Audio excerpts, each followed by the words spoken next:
Is the functions test review. First question says to give the domain and range for each of the following. Alright, so for the first one, let's see. We have an open circle right here. If we trace it through, we have a closed circle here. Now we have an open circle here, but it exists right here. So that's why it's going to be one piece.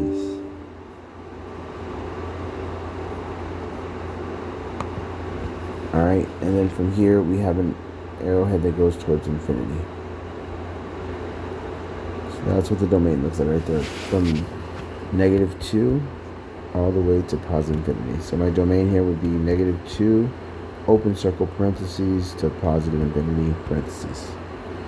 For the range, our lowest point of this whole graph is right here at -2, and since there's no open circle there, you can assume it to be closed. And now, even though this open circle is the highest, this arrow actually goes higher. It actually goes towards positive infinity. So here we would say it's from -2 with a bracket to positive infinity. Alright, looking at number 2. So for the domain, we started this open circle on the furthest left, which is at -2. Now here we do have an arrowhead that would appear to be going on to the right forever and ever, but we have an asymptote there, so we're going to put another open circle there at -1, because our graph can get close to about an asymptote, but it cannot cross or touch it. Then we have an arrowhead that's going up, and that's going to get very close to the boundary line as well, but it won't cross or touch it. So we extend, we get to this closed circle here, and again we have another open circle, but it exists at this x value, so therefore we consider the closed circle to be a part of the domain. And we have an arrowhead that goes towards positive infinity. Alright, so for here we have a segment from -2 to -1. Neither one value is included, so parentheses on both of them. Union, and we start back at -1, and now we don't stop at this closed circle here because it's one continuous piece. So it's going to be from -1 to actually infinity. Alright, for our range, we have an arrowhead going down towards -infinity. And as I continue, if I trace it all the way up, we have an open circle here. And we also have an open circle here. There is no y value where that exists, so the open circle is a part of our range, which is going to be not included. And that value is 2 for y. Then we have this piece right here with an arrowhead, and we also have this piece with an arrowhead, so they both go towards infinity. So here our range would be -infinity to 2. Parentheses, parentheses, union 2 to infinity. So the only value for y that's not included is the 2. Then we have number 3, our last piece. So we have an arrowhead to the left. If you trace that through, we have an open circle right here. And no value of x exists for that, so that's going to still be an open circle at -1. We can trace it. It's another open circle right here. But that open circle exists right here where this closed one is, so we can fill that circle in. We start connecting these lines. And then this dot goes to infinity.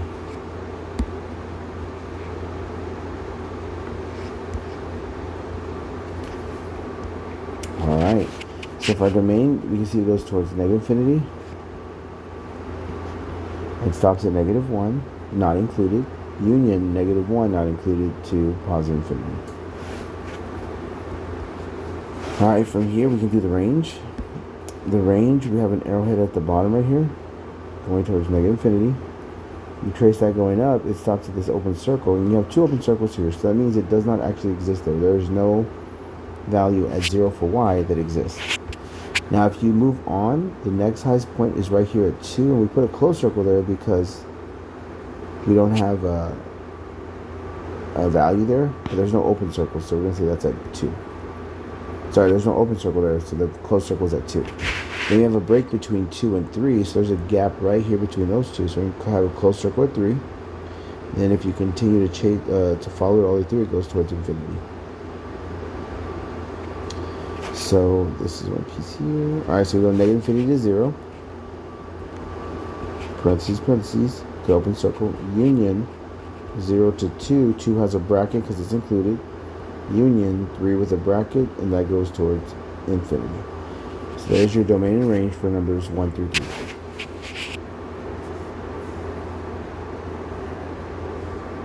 Alright, let's continue to go on.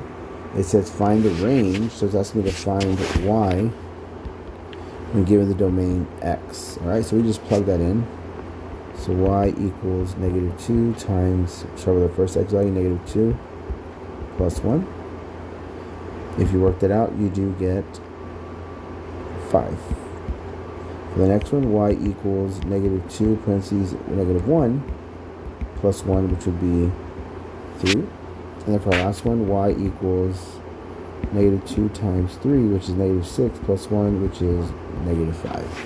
We're going to put these values in numerical order, so -5, 3, and 5 with the braces to list a set of numbers.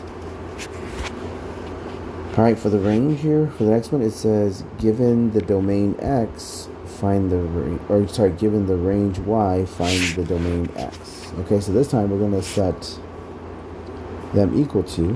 So for the first one, we're going to say for change f of x to 6 equals 3x plus 12. Subtract the 12 from both sides. -6 equals 3x, divide by 3, and x equals -2. Then we move on to the next one. So our next value is 15. So 15 equals 3x plus 12. Subtract the 12. 3 equals 3x. Divide by 3.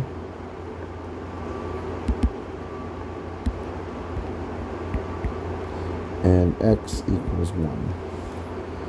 Then for the last one, 21 equals 3x plus 12. Subtract the 12. 21 minus 12 is 9. Equal to 3x, divided by 3. And x is 3. Alright, now we're going to put our x values in numerical order. It's going to be -2, 1, 3.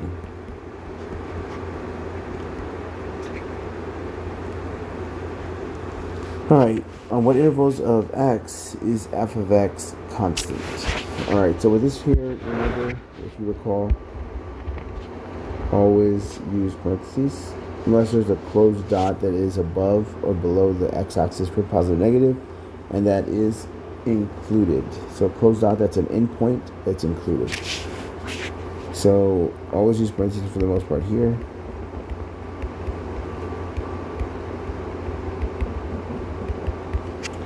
So on what intervals is a constant? Well, it looks like it's from 1 to 3. Parentheses. Alright, next one says, on what intervals of x is f of x decreasing? So that means from left to right, the graph is going down. So from 0 to 1, union 3 to infinity. So we're going to say 0, 1, that's the first segment, union 3, infinity.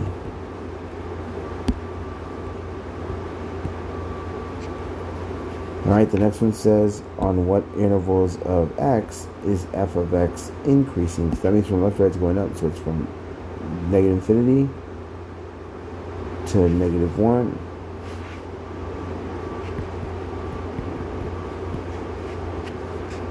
Union -1 to 0.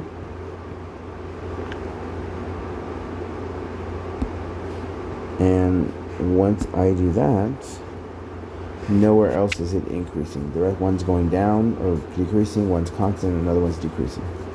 Alright, now there's a break from in -1 on increasing because there's an open circle that's not included for either increasing or decreasing. Alright, for letter D, oh, negative. Okay, so let's see. So I put this here, this should have been over A, B, and C, because that's increasing, decreasing, and constant. Always use parentheses. For negative and positive, you do have to read what it asks. It says, on what intervals of x is f of x negative, which means when is y less than 0, so the x-axis would not be included here. Alright, so for this one, we have, on what intervals x is f of x negative, so less than 0. From this arrowhead to -3, so negative infinity to -3, union, and it starts to become negative. So everything else is positive above the x-axis and below is negative. So 4 to positive infinity. So that is where it is negative. All right, for this next part here, function notation.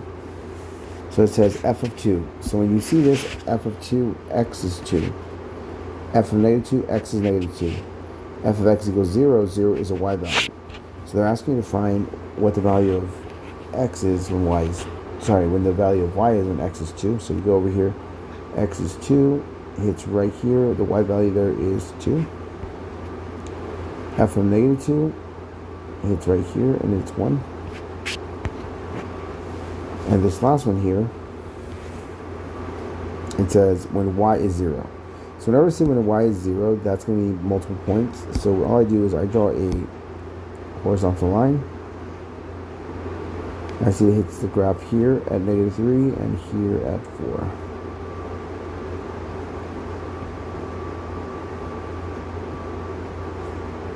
Alright, so I got negative 3 and 4. Just in case you get an example like this, so if you ever get one that says f of negative 1, so if you go to f of negative 1, you have an open circle right there. So right there, you can put a DNE, does not exist, or you can put a 0 with line through, which means the empty set. Right, so that's it for increasing, decreasing constant, and for our previous quiz.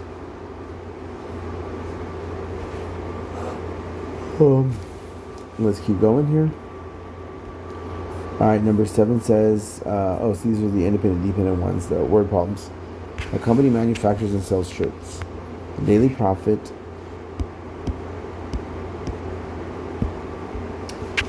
the company makes depends on how many shirts they sell. They sell a max of 300 shirts a day. The profit in dollars when the company sells X shirts can be found using the function f of x equals 6x minus 70. Alright, so independent here would be the number of shirts. When the company sells X shirts. So number of shirts.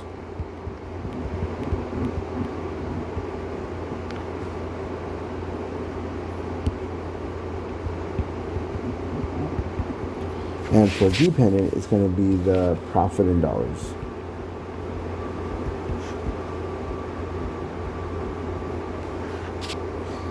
Alright, since we're talking about number of shirts, that is a discrete function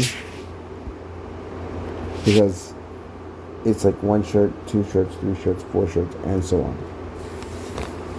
Alright, for the domain, when you walk in the store, you only have to buy 0. You don't have to buy any. You can buy 1, 2, ... and if you take 300 and plug it into here,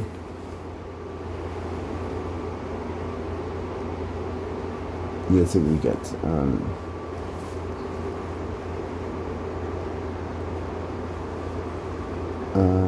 So 300 is the maximum number of shirts. So the most shirts that you can sell would be 300.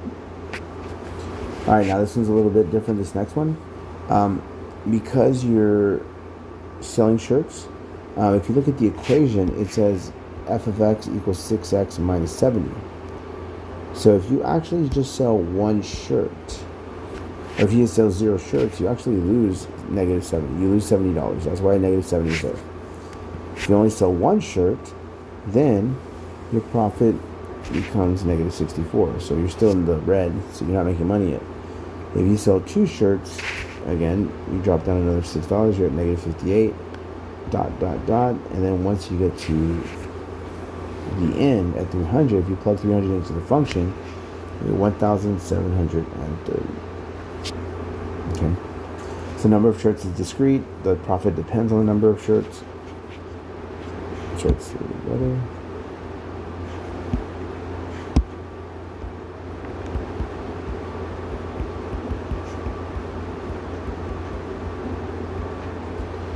All right.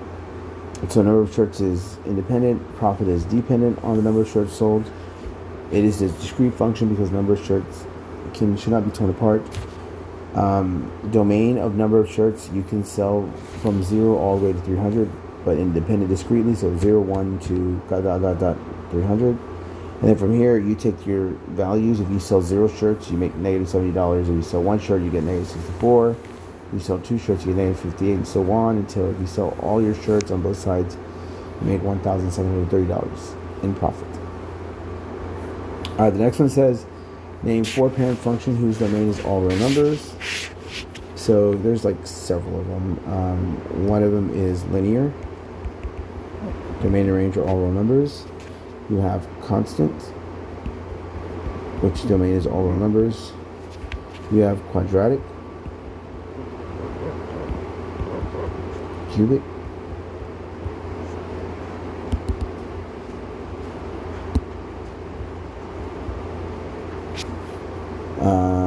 cube roots, exponential,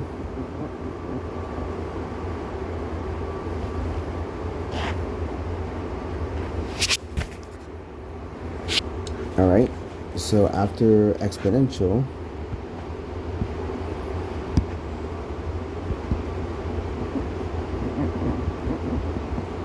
we have absolute value. So these several functions are the one that have a domain of all real numbers. All right, now we're moving on to the next ones. It says determine the transformations applied to the function y equals f of x. Make sure to write them in the correct order. Okay, so for here, this is where we create our tables. So xy.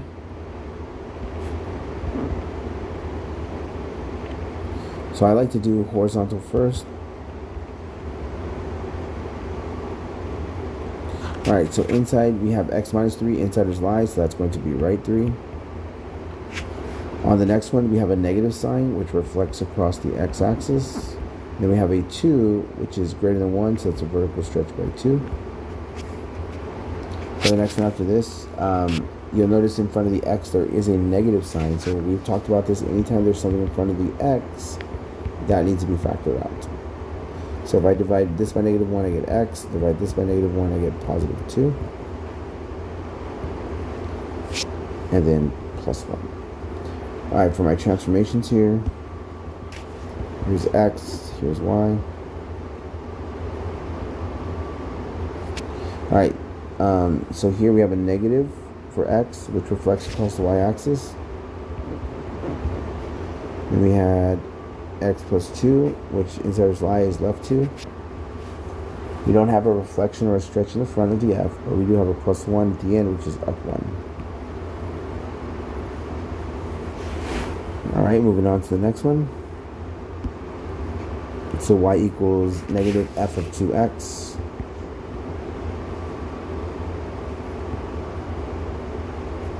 So first off, we look inside, we have a 2 times an x. So we're going to do the reciprocal of the 2, because remember inside is y, so the reciprocal of 2 is 1/2, and since inside affecting x, that's going to be a horizontal compression by 1/2. The negative in the front reflects it across the y-axis, or sorry, x-axis. And for the last one here, it says y equals f of 1/2 x minus 3 plus 4. Alright, because that 1/2 is there, you're going to have to factor out a 1/2.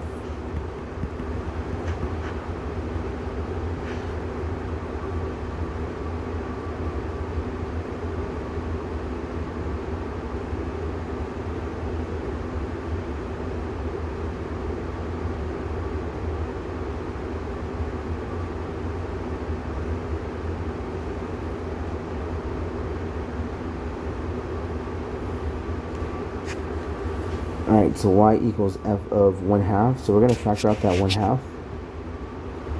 So 1/2 x divided by 1/2 is going to be x. Negative 3 divided by 1/2 is going to be negative 6. Because there's 6 halves in negative 3. Close that parentheses and then plus 4. Okay, so from here, we're starting from the inside.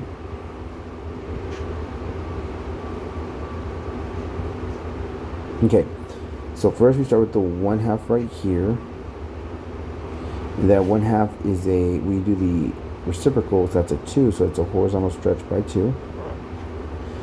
Then we have the -6 on the inside, which would change to right 6. And then for the +4, that tells our graph to go up 4. Let's take a look at number 10. Number 10, if you look at that, that is going to be the absolute value function.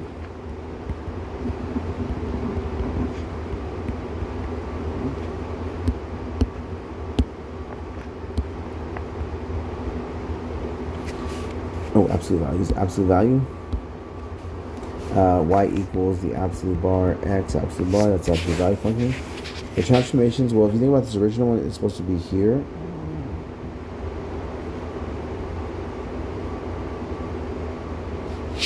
But now we can see it's transformed. So I see it went right 2, up 3, and it's also reflected across the x-axis. Alright, so in terms of this, I should make a table xy. X is right 2 for horizontal, and then we have radical reflection across the x-axis and up 3. So in terms of my equation, y equals absolute bar. We have a reflection across the x-axis, which means a negative in front. X minus 2, which is right 2, and then plus 3, which is a reflection across the, which is a transformation of up 3 units in the y values. The domain for the black graph is going to be all real numbers, and the range would be from -infinity to 3 with a bracket on 3.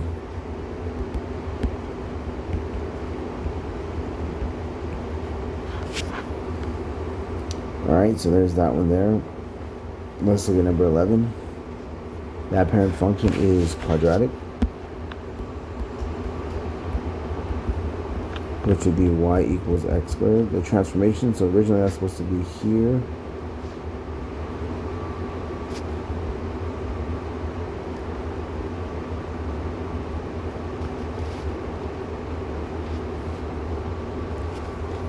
Alright, so from here,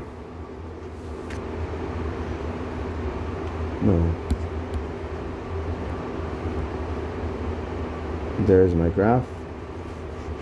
Alright, the transformations. It looks like it went left 1.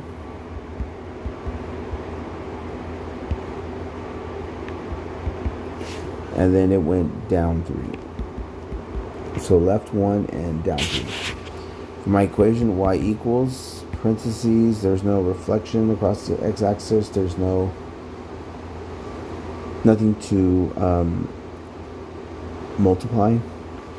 So there's no a value or no negative sign. Inside the parentheses, we have x. Left 1 would be plus 1 in the parentheses. Squared. Down 3 would be minus 3. So there's my transformed equation. The domain with 2 arrowheads going in both directions would be all real numbers. So -infinity and +infinity. And for the range, bottom, closed circle, to top arrowhead.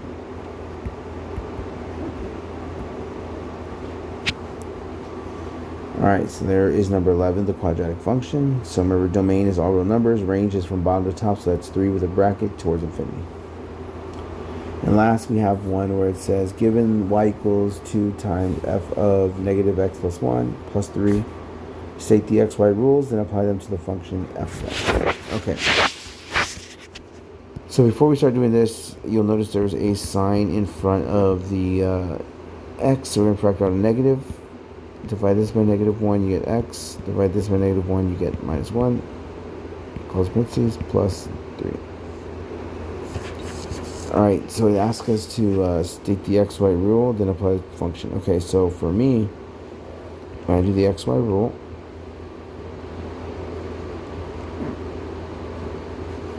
right, so first off, our transformations for inside affecting horizontal is a reflection across the y-axis. We have right 1 when we factor out that negative, so right 1. For the vertical ones, we have 2 in front, so that's a vertical stretch by 2. We have plus 3, which is up 3. If you write the rule for x, it's reflection across the y-axis, plus 1, because you're going to write 1. And for the y values, it's going to be 2, parentheses.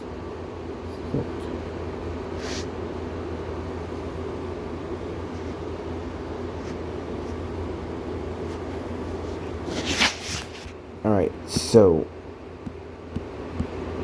we had negative x plus 1 for our horizontal transformations. Let me write that a little bit better.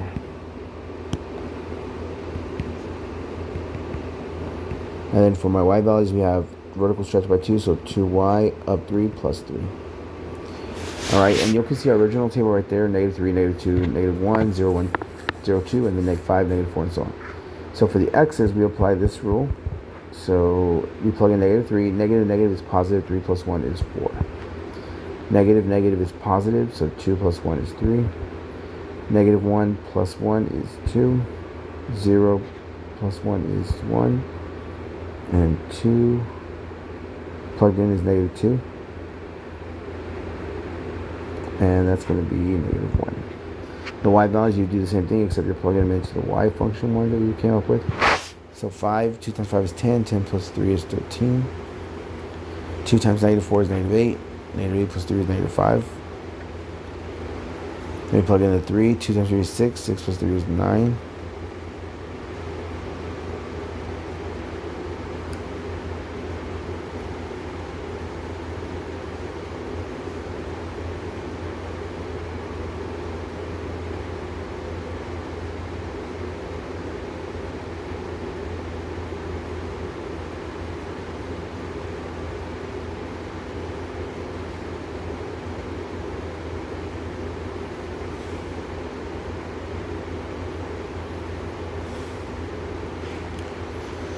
Alright, so let's plug in the 4 next.